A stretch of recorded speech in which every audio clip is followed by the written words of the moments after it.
otázka, že koľko vlastne stojí urobiť takýto nábor takýchto ľudí, ktorí sa potenciálne môžu stať novodobými otrokmi. Vyšlo nám, že je to prakticky 2 € na hlavu.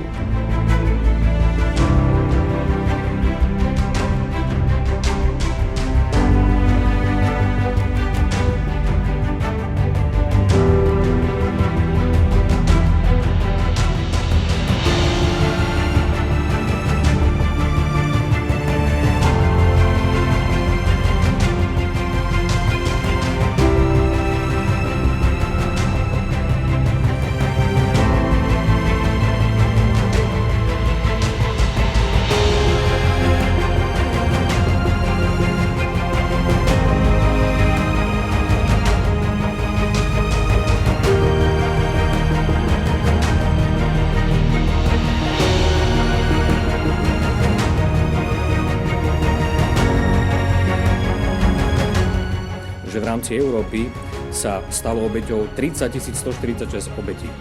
Sú to veľmi alarmujúce čísla, z toho 80% tvoria ženy a z toho bohužiaľ tretinu tvoria dokonca deti.